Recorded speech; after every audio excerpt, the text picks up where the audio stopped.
Jamaah. Yeay. Oh jamaah. Yeay. Alhamdulillah. Masih dengan tema kita, bisakah kita seperti Nabi Ayub? Nah Ustadz Maulana, Masya Allah. Sabar Ustadz, tarik nafas. Buang, Masya Allah. Demi kemajuan kita bersama ya Ustadz ya. Masya Allah. Gambarnya kesana aja ya. Iya Ustadz. Kalau ngomongin tentang sabar yang besar banget nih Ustadz. Banyak orang yang berusaha melakukan ibadah ya. Untuk memperbaiki diri, biar pahalanya banyak ya. Tapi ternyata orang itu gak sabaran. Saya deh contohnya, suka buru-buru. Sebenarnya buru-buru tuh gak bagus ya Ustadz ya. Itu temennya setan ya. Tapi kan kadang kita suka buru-buru, apa-apa tuh cepet-cepet gitu. Bener gak sih dengan kita yang suka buru-buru itu tuh bisa merusak ibadah-ibadah kita yang udah kita susun rapi-rapi sebenarnya. Mohon tausiahnya.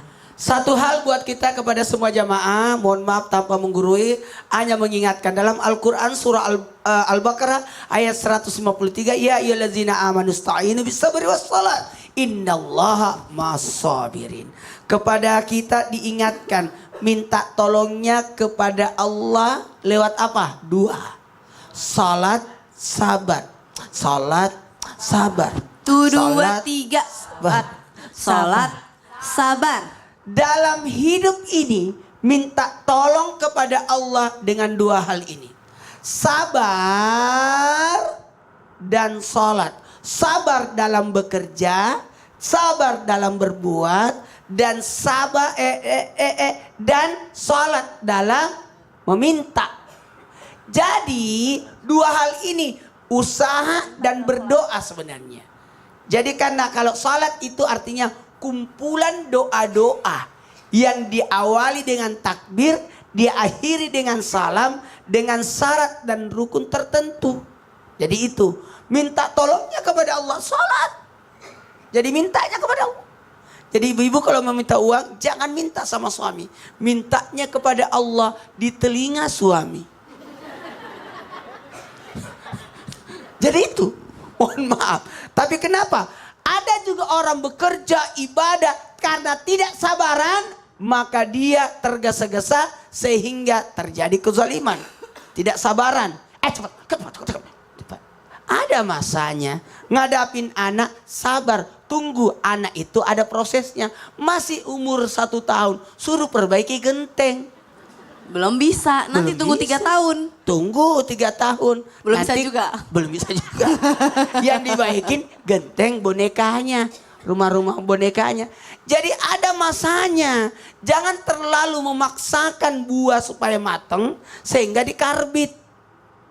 Jangan memaksakan sesuatu. Maka kesabaran itu penting. Sabar sebelum, sabar ketika, sabar setelah. 1, 2, 3, sabar sebelum, sabar ketika, sabar sesudah. Oh, satu. Sebelumnya itu belajar. Ketikanya prosesnya. Endingnya sabar setelahnya adalah tawakal menerima hasil.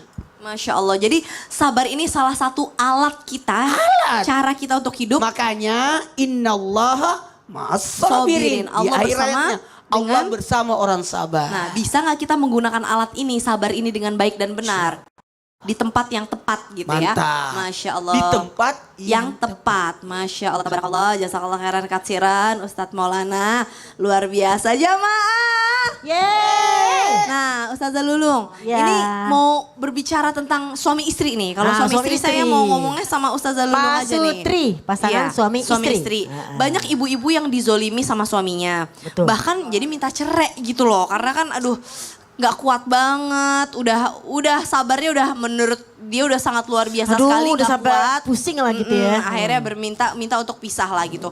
Tapi gimana caranya supaya kita bisa mengambil hikmah dari pembelajaran Nabi Ayub alaihissalam ketika bersabar di tengah orang-orang yang menzolimi beliau gitu.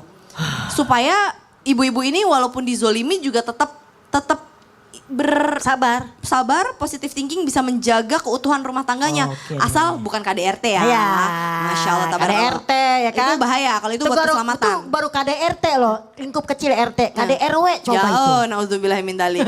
Mohon tausiahnya guruku. Jemaah. Yeay. Oh jemaah. Yeay. Alhamdulillah. Lela. Ada 2 jawaban. Yang pertama, bisa jadi kita bisa mengikuti suri teladan daripada Nabi Muhammad, Nabi Ayub alaihissalam. Kita bisa sabar, sabar dan sabar. Karena apa? Sabar adalah habsun nafas, menahan diri dari hal-hal yang buruk. Masa cuman kayak gitu doang kita minta cerai sih? Kan kasihan anak. Kasihan silaturahmi kita, masa depan anak, ke depannya bagaimana? Kalau kita ngomongin ini, pertama obrolin, omongin. Wasawirhum fil amri, bermusyawarah. Gimana sih mas, zolim banget. Kalau misalnya saya berpisah, kasihan anak gak berpisah. Ih kebangetan banget sih, makan ketan anget-anget. Cakep gitu dong. Makan ketan anget-anget. Cakep. Ih mas kebangetan banget deh. Cakep. Gitu. Jadi kalau kita obrolin, wasawirhum bermusyawarah. Faiza azamta fatawakal ala Allah. Kalau kita udah berniat, udah musyawarah, udah kita obrolin, masih juga kelakuannya gak bisa berubah.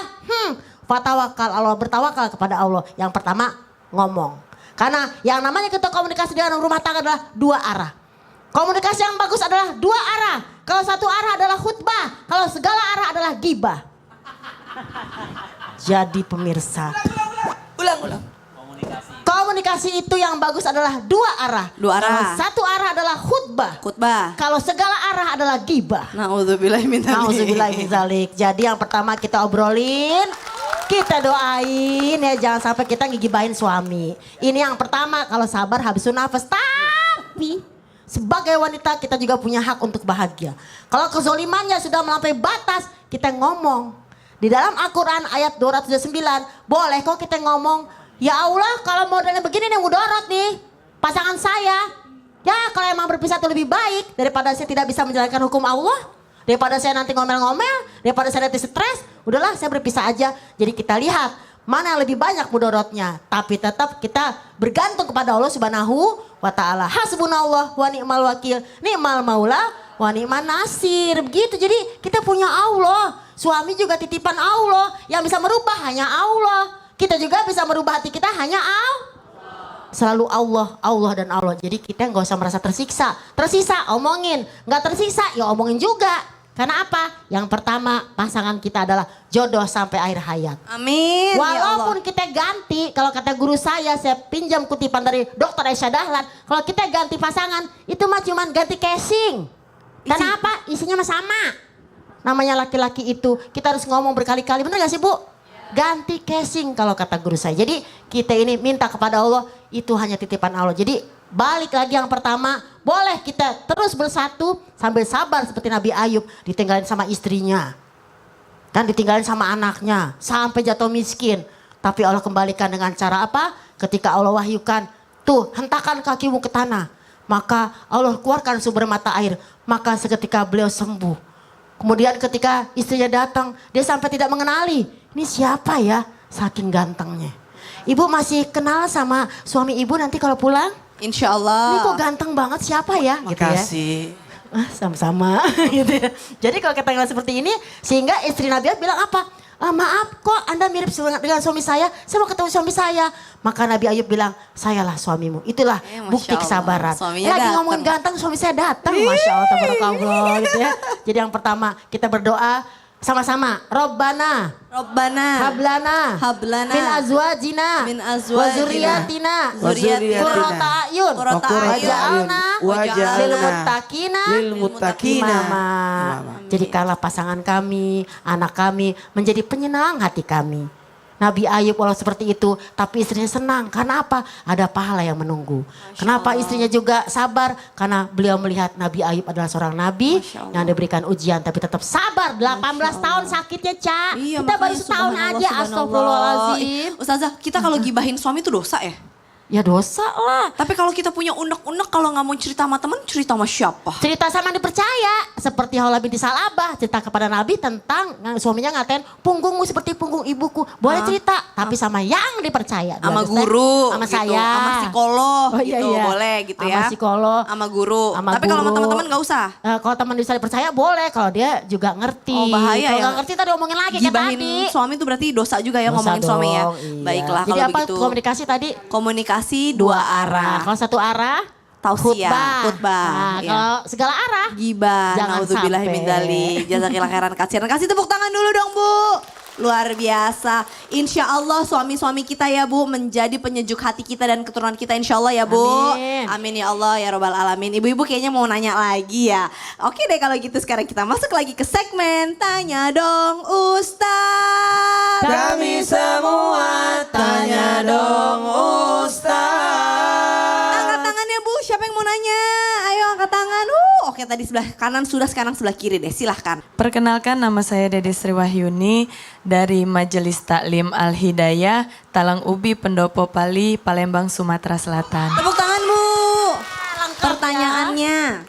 Mau tanya Ustadz, saya kan sering lihat ya di kehidupan sehari-hari tuh ada orang tuh yang beruntung banget gitu kehidupannya.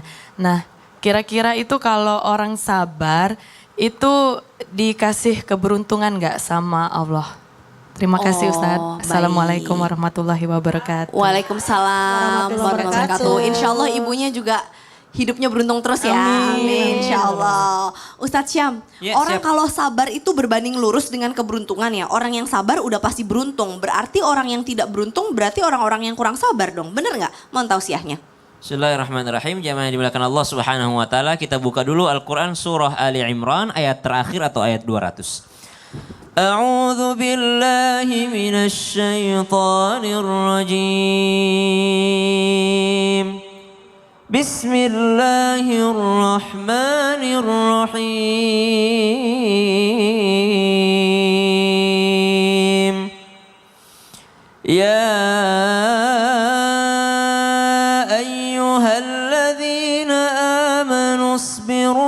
وصابروا ورابطوا واتقوا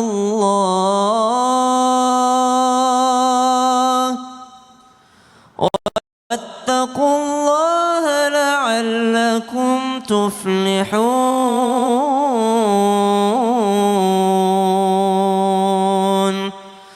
Wahai orang-orang yang beriman, bersabarlah kamu dan kuatkanlah kesabaranmu dan tetaplah untuk menambah terus kesabaranmu atau bersiap siaga di perbatasan negerimu. Wattaqullah, dan bertakwalah kepada Allah la'allakum tuflihun, agar kalian menjadi orang-orang yang beruntung. Senada dengan pertanyaan ibu tadi, subhanallah, dikatakan apakah orang yang sabar itu adalah mereka yang beruntung? Maka kalau mengikut daripada ayat ini bahwasanya orang yang bersabar terus bersabar, menguatkan kesabaran, ditambah lagi kesabarannya, karena di ayat ini 3 kali sabar Bu. Isbiru, sabiru, robitu, sabar semua artinya ini. Bersabarlah, kuatkan kesabaranmu, tambah lagi kesabaranmu, kuatkan lagi kesabaranmu. Seperti seakan-akan kita punya harta, kita taruh di berangkas, berangkas dikunci, taruh dalam lemari, lemari dikunci, kamar dikunci, rumah dikunci, pagar dikunci, dijaga lagi sama pos security. Itu semua adalah sabar, tambah sabar, tambah sabar, tambah sabar. Subhanallah. Isbiru wa sabiru wa rabitu wattaqullaha la'allakum tuflihun. Maka engkau akan menjadi orang yang beruntung. Beruntung yang seperti apa yang disebutkan? Sebenarnya di dunia ini bagi orang yang beriman tidak ada kata beruntung. Yang ada adalah qadarullah. Semua sudah Allah takdirkan. Karena ada juga orang yang tidak bersabar tapi dikasih sama Allah Subhanahu wa taala dunianya. Yang mana yang baru kita lihat orang yang beruntung? Nanti ketika setelah hari kiamat datang, mereka yang masuk surga, mereka yang selamat dalam sirat, itulah orang-orang yang beruntung. Ketika seorang ulama ditanya, Sufyan Ats-Tsauri ditanya, siapa yang lebih beruntung, engkau menjadi manusia atau keledaimu? Yang mana yang lebih mulia? Kata Sufyan Ats-Tsauri, nanti kita lihat di sirat. Kalau saya lolos di Siratal Mustaqim, saya lebih beruntung. Tapi kalau saya tidak lolos di Siratal Mustaqim, berarti keledai saya lebih beruntung menjadi keledai. Subhanallah. Kenapa? Karena keberuntungan itu nanti diukur setelah orang selamat di Siratal Mustaqim itu. Itu yang pertama. Yang kedua, makanya kita jangan suka ngukur dunia saja. Kalau ada orang beruntung di dunia, dikasih harta sama Allah, hartanya dipakai untuk taat kepada Allah, itulah orang-orang yang luar biasa di hadapan Allah Subhanahu wa taala. Ada orang dikasih kemiskinan sama Allah, tapi kemiskinannya juga dipakai taat kepada Allah, itu juga disebut orang yang beruntung. Ada yang dikasih sehat, sehatnya dipakai taat pada Allah, maka itu juga orang yang beruntung. Ada yang dikasih sakit, sakitnya dipakai taat kepada Allah, itu juga orang yang beruntung. Ada yang orang tuanya lengkap, dengan lengkapnya mereka berbakti sama orang tua, itu anak yang beruntung. Ada juga seorang anak tidak lengkap orang tuanya, broken home. Tapi karena broken home-nya dia menjadi penyayang, dia menjadi orang yang taat pada Allah, itu juga orang yang beruntung. Jadi tidak bisa kita lihat kacamata dunia, tapi kita lihatnya dengan kacamata akhirat. Wallahu ta'ala alam. Mata nih hati-hati ya kalau ngelihat ya. Kenapa? Jangan ngelihat yang enak-enaknya orang pengen terus dikiranya oh itu orang beruntung, belum tentu. Belum tentu. Ya, jadi di mata balik ini itu ada perjuangannya mungkin, kita ada nggak doa-doanya tahu. mungkin. Ya, Masya Allah, tabarakallah, jazakallah khairan katsiran. Sama-sama. Ustadz Syam, terima kasih banyak. Kasih tepuk tangan dulu dong, Bu. Luar biasa. Yang harus kita gunakan adalah mata hati ya Ustadz Syam ya. Jangan cuma mata doang diliatin di sosial media, ini kayaknya hidupnya enak deh, kayak hidup ibu, nggak tahu ada masalah apa di balik itu semua kan, Masya Allah. Nah Ustazah Lulung, ini ada pertanyaan dari hamba Allah nih Ustazah Lulung Iya, nih. Pak, sayangku. Ini assalamualaikum guru-guruku. Saya mau nanya, saya divonis dokter tidak akan memiliki anak. Suami saya selalu melakukan berbagai cara untuk mendapatkan keturunan. Begitu pula dengan saya. Apakah ada yang bisa kami lakukan? Karena jujur, kesabaran suami saya sepertinya berada di titik jenuh katanya. Gimana itu jadinya dong Ustazah? Gimana ya caranya ya? Karena ingin memiliki seorang anak. Iya betul. Berusaha. Heeh. Baiklah pemirsa. Kalau gitu kita jawabannya ntar aja deh. Setelah yang satu ini. Yang satu Jadi ini jangan aja. kemana-mana, tetap di Islam itu indah. Jamaah jamaah. Alhamdulillah. Ngomongin anak soalnya panjang.